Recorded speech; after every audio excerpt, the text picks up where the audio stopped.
I'm always conscious, Liam, of the fact that first when that camera goes live at the top of our screen, that very first image. So when you're like rubbing your eye or yawning, whatever, that's going to be that image of the thumbnail. grills. Yeah, the thumbnail's going to be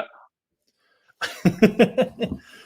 Well, yeah, luckily I just came out of makeup and powder, so I'm good actually. So not sure about you. Very good, very good. I don't have that luxury actually at the Tawari Palace. Unless I could get maybe old John next door in his 70s to come over and touch me up a little bit. Well, that came out really wrong.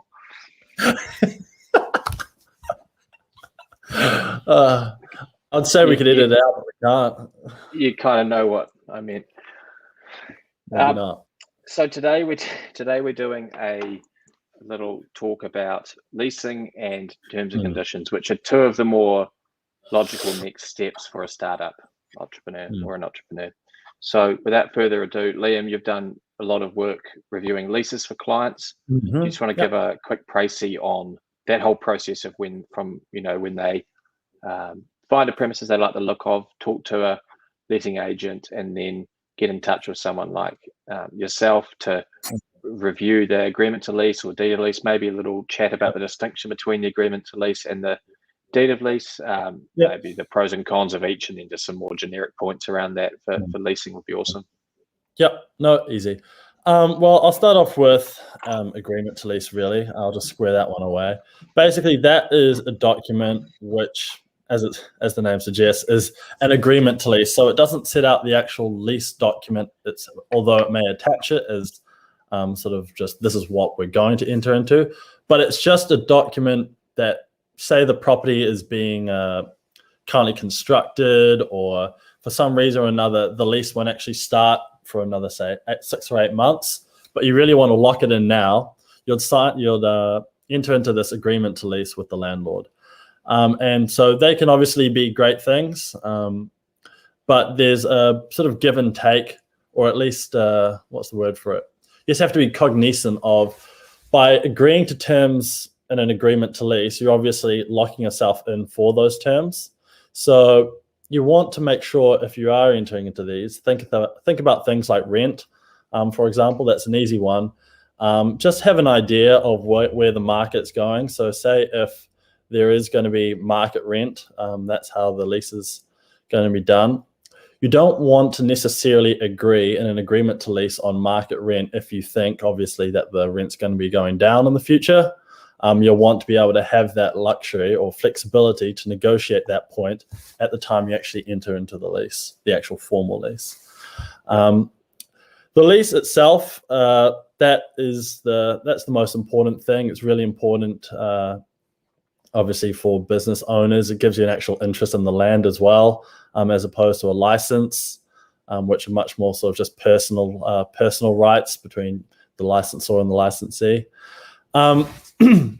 When you go through the lease, especially when you work with your lawyer, we'll point out lots of points throughout the document that you'll want to either turn your mind to, go back to the landlord about, or at least just make sure is described really clearly.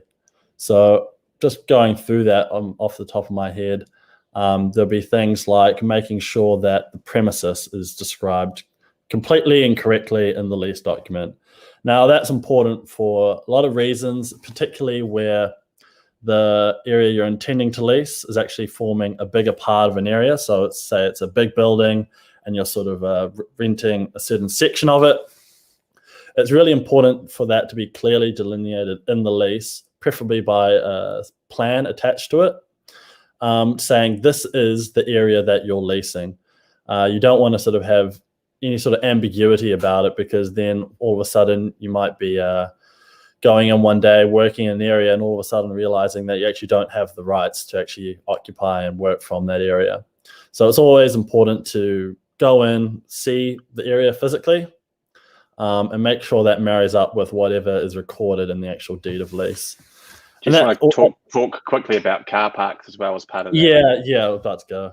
Car parks, same thing. Often there's provisions for car parks, but sometimes it could just be drafted pretty broadly, i.e. it could just haphazardly.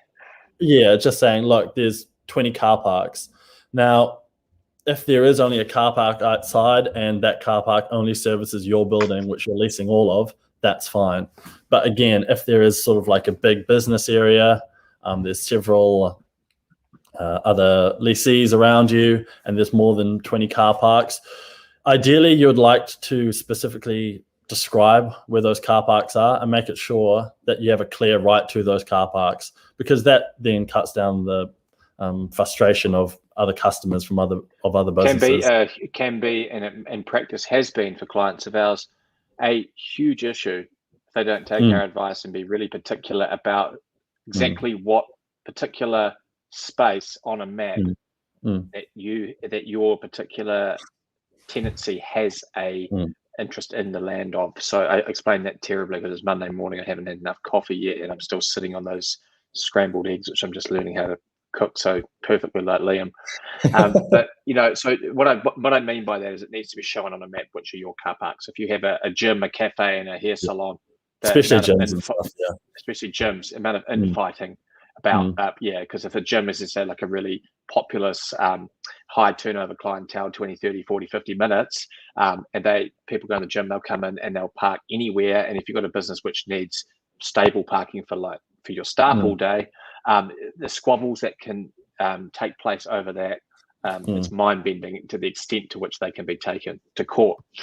And it's nasty, and it can be an oversight, because sometimes if you're not properly advised, you won't think to actually tie that down in really concrete terms where your interest in that particular car park is. Yep. Same thing.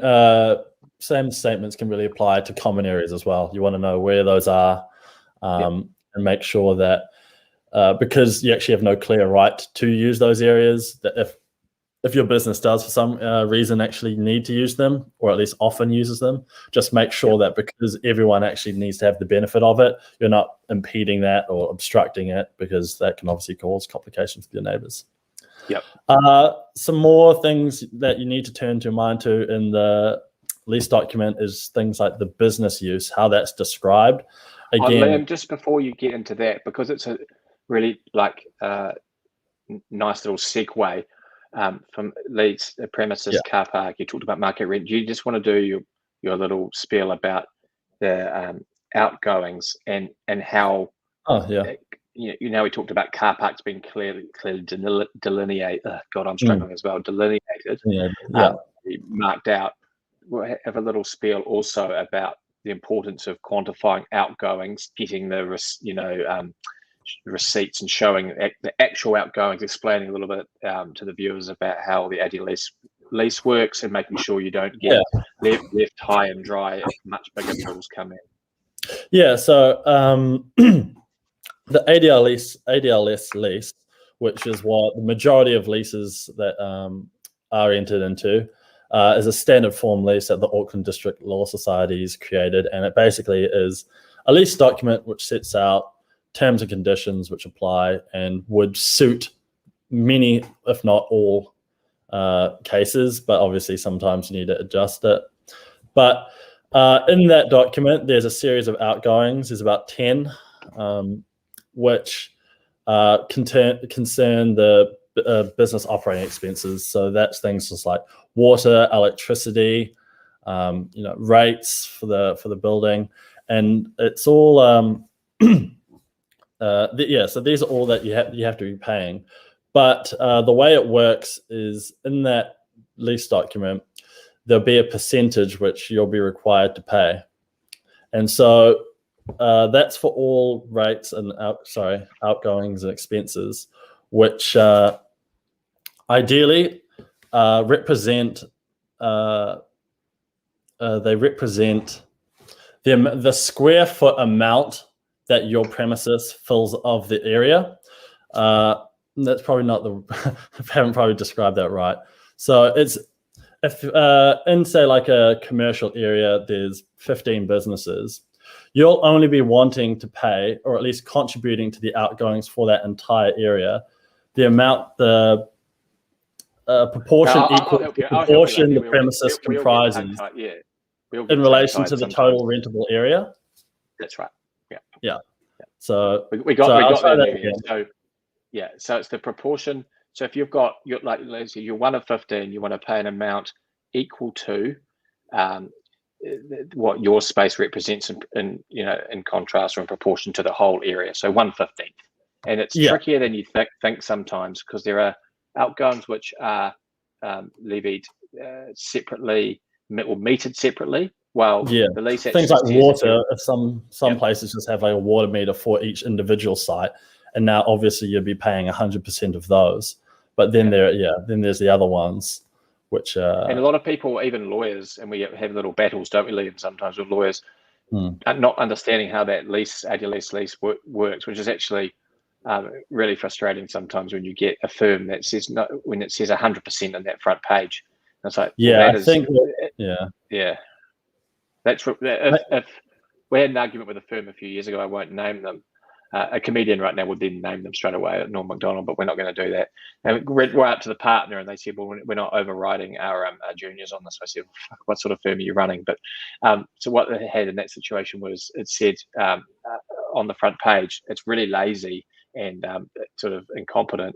It'll say proportion, not tenant is to pay if not metered or levied separately, and it says 100%. That's fine if it's discrete premises. But like Liam said at the beginning of this talk, sometimes you're one of 3 or 5 or 20 or lo and behold 50. So that percentage actually says the percentage you'll pay of the total unseparately metered or levied outgoings for the whole building. So if it says 100 and there's 10 tenancies there, you're shit out of luck if you're actually getting these huge invoices. Now, a court, could look at that and say some sort of like contractual mistake argument, but that's getting beyond our pay grade as commercial lawyers.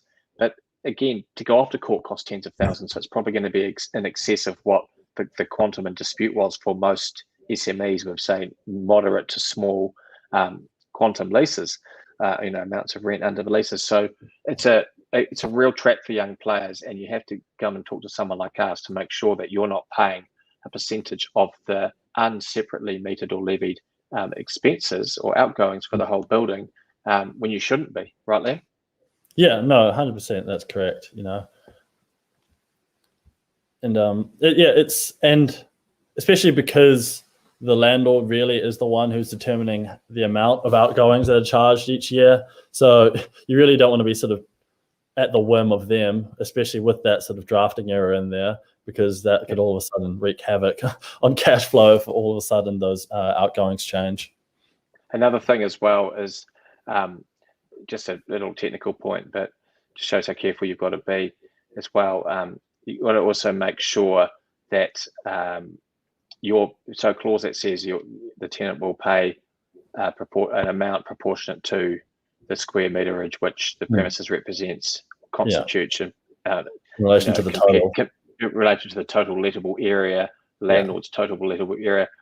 Sometimes it's even good to go as far as to saying that even if those tenancies aren't let, irrespective of whether they're let as well. So, because we had, back at the firm I used to work at, we had a landlord, unscrupulous landlord, again, I won't name who it was, but they're well known, try and say because a few of their tenancies weren't let at the time, we had to pay a higher percentage.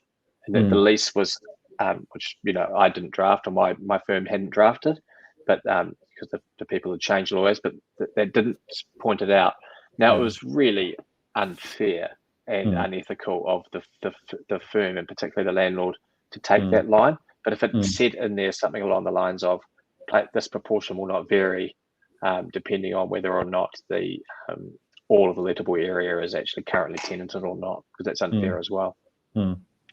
Yeah.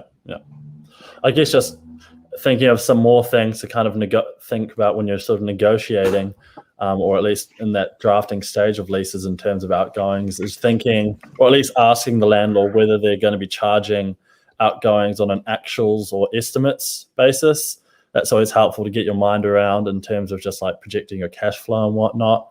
Actuals, you want to ask for actual you want to ask for the bank statements showing what the tenant historically was paying for as far back as possible, right, Liam? Because then you can say to your client, look, they're telling you this is the amounts that are calculated under the lease, but look what they've actually been charged. Here it is here in black and white. That's what they've been paying, and get them to line up what they've been paying with how the payment obligations are actually constructed in the lease. Because if there's a disparity, there's a good chance that the landlord will continue to charge at the rates that they had been historically charging at. Yeah. Because a lot of people don't actually do things in accordance with their leases. Yeah, again, it's just that's the sort of the contractual fallback position, but the practical reality may sometimes differ. Yeah, unless it's challenged or carefully monitored. Yeah, 100%. I think, Liam, that was quite a good. Have you got any more on leases? Well, I mean, we can really sort of do a deep dive, I guess. But I mean, do a bit more. What we're going to do, guys, is I've decided we're going to cut it in two. So we'll do just leases today because it's quite a lot of information to take in, and it's already a 15-16 minute video. So we'll go another 4 minutes up to about 20 minutes, Liam, on leases, and then we'll just do terms and conditions tomorrow. Yep. Okay. Cool. Yep. The floor is yours, mate. Take it away. Very good. Very good. What was I saying before? About business use. So a lot of these things that I'm just going to quickly run through. It's just about making sure they're nice and tight in the lease document. Just because, for example, the business use, you're not allowed to do anything other than that use. So if, for example, it's your production factory, but you're also doing warehousing and there's something else, you want all those features of that business use to be defined in there, not just say warehousing, because then the landlord could come along and say, hey, you're actually not meant to be producing anything here, and you'll be in breach of the lease. You'll want to be another thing on business use, Liam. You want to advise to your clients. So if you're a prospective tenant, say you're a liquor shop or a gym or whatever, you'd ideally, if there's a common landlord, you'd want to go to them and say, oh, I'd like to know you to confirm to me and have a undertaking or a warranty in the lease that there are currently no other liquor shops or gyms under the lettable area, and that they won't, for X amount of years, being the first 2 terms or whatever terms of this lease, let any premises to this type of business with this business use. Because and conversely, if there's your business use, like you said, Liam, is XYZ, there may be constraints because other businesses might not want you doing what they're doing from a geographically proximate premises. So it's important to understand you're probably not going to be able to, and I hate the term, but pivot into something else. We had situations where people were coming to us during COVID, and I saw it on some of the Facebook chat groups, like the Small New Zealand Business Owners one, about, can I do this under my lease, or my tenant wants to do this under, and it's just like, well, if the business use says you can't, then arguably, no, you can't go and do this because it will be competing with someone else. And that was kind of the matrix of contractual arrangements that were entered into at the time you signed the lease or the agreement to lease. Yeah, 100%. Next, well, probably the biggest ticket item really is obviously your term and renewal. Generally, landlords like longer terms and less renewals, and tenants like the inverse, really. Just because having that right of renewal, especially if you're thinking of going to be selling your business later down the line, having lots of renewals is a much more attractive thing for a prospective purchaser of a business than a business which has 2 years left to run on a 6-year lease. And it's just, so that's definitely something you want to turn your mind to. And that's probably going to be one of the biggest points of negotiation, where you land on that split of your actual length of your terms and how many renewals you're going to get. So that's always something you have to sort of work around.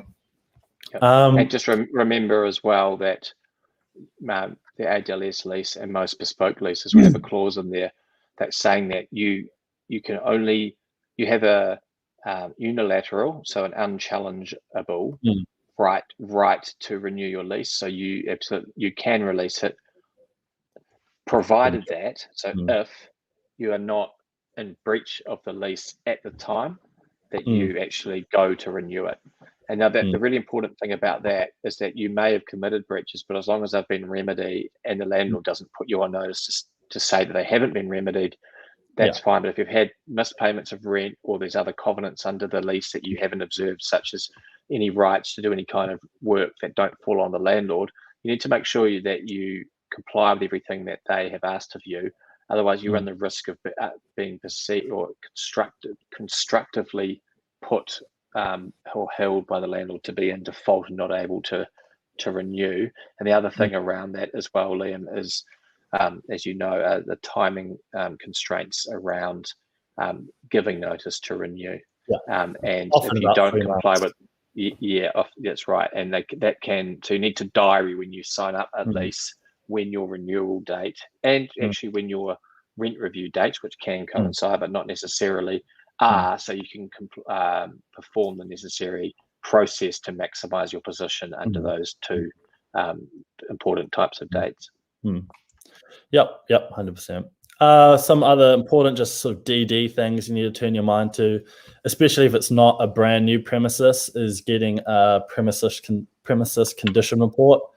We find that's usually a very important thing for people to have, especially if, as I said, the premises is old, because under the lease documentation, if you're actually being assigned it, at the end of that term, you actually could be required to reinstate the premises, i.e. refurbish it and pretty much revert the premises back to the condition it was in as at the commencement date of the first lease. Now, if that's a really old lease and you're being assigned it, that could be a pretty big endeavor. So you definitely want to, if you can, try and negotiate your way to say, look, let's have a premises condition report when you're entering into the lease, and say at the end of your term of the lease, you'll reinstate the premises to the condition it was in as at that premises condition report. And so that report's going to have things like photos and descriptions of all the premises, anything that is at this current state, to make it really clear that this is what I'm going to hopefully going to have to revert it to, not to the brand new condition it was, 8 years ago. So that's a big important thing. That's a really important thing.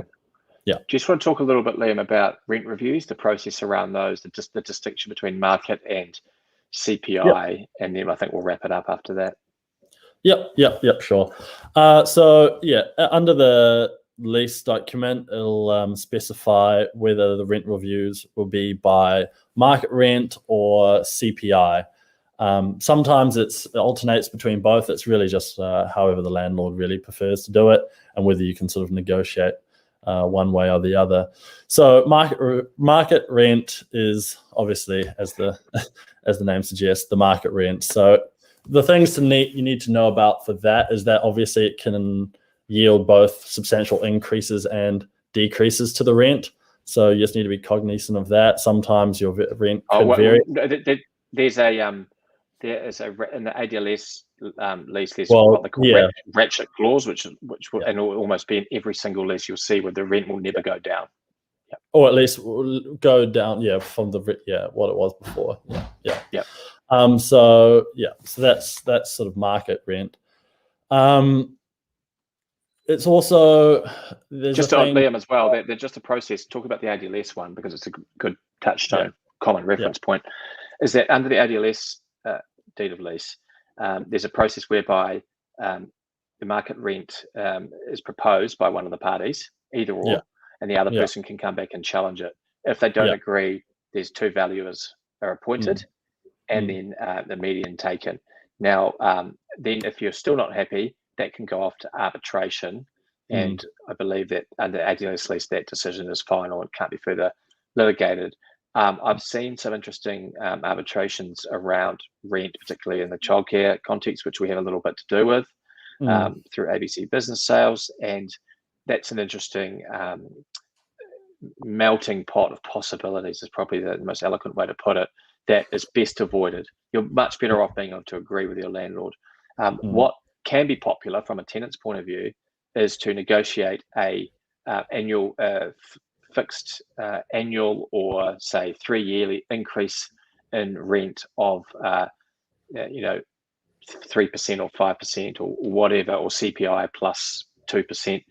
It sounds like a lot, but it can be better than being left at the somewhat more arbitrary or subjective human involved process of a market rent review.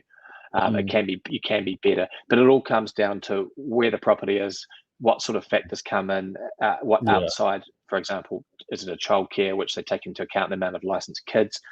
There's a whole lot of individual factors that are taken into account by a valuer when determining market rent. And in some cases, you might want to take your chances if the area is not particularly, there's not great rent inflation or rent increases in terms of that particular area, then you might want to take your chances with market. But it's a case-by-case basis. But as you'll see from the little slightly disjointed soliloquy I just gave you, it's not a open and shut case. There's a lot of factors to turn your mind to on a case-by-case basis.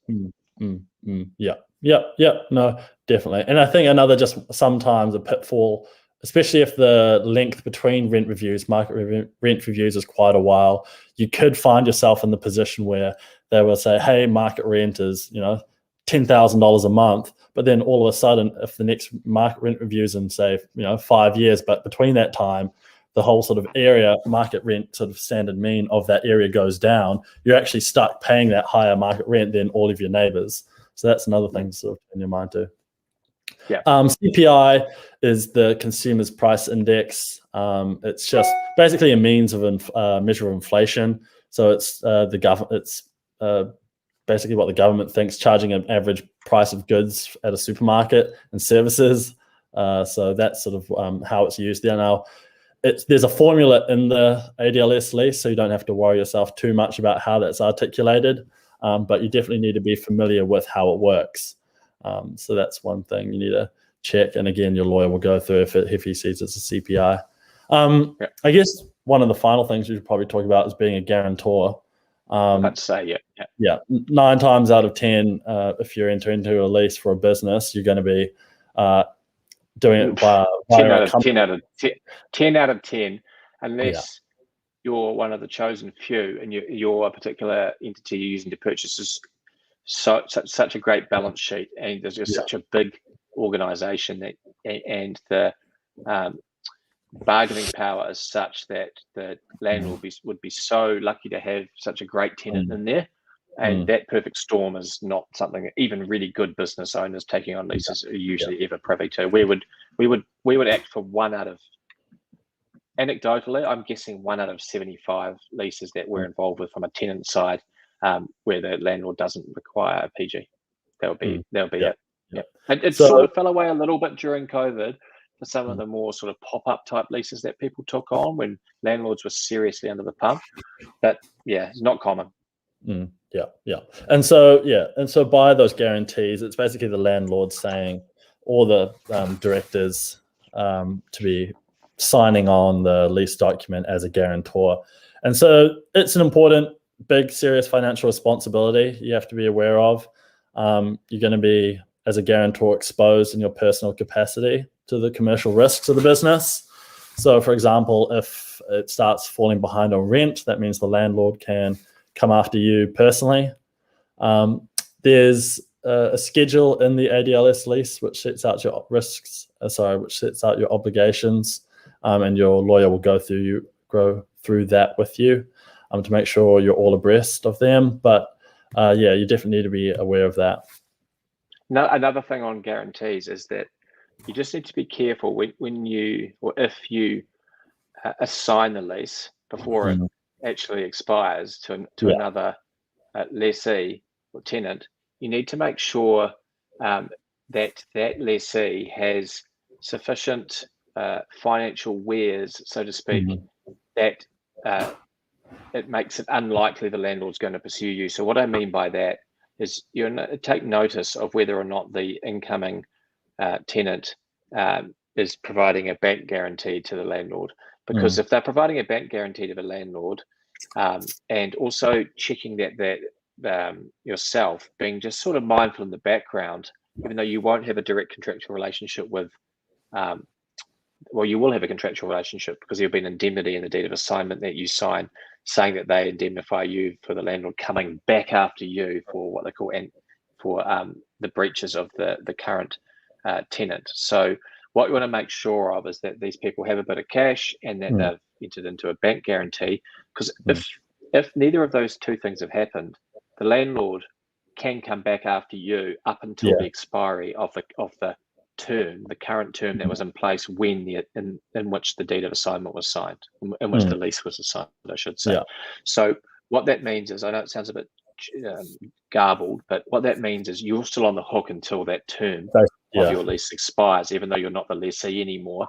And while you have on paper an indemnity from the new tenant that they will support you legally against if the landlord pursues you for the rent that they haven't paid, that's only as good as the power of your ability to enforce it, which in turn costs a lot of money using lawyers and time and stress. There's no guarantees you'll even get the money back. So at the end of the day, you just need to make sure that that incoming tenant has enough money and a bank guarantee in place that it's very unlikely that the landlord will bother with you. They'll just pursue them for any breaches after you've sold your business and assigned the lease.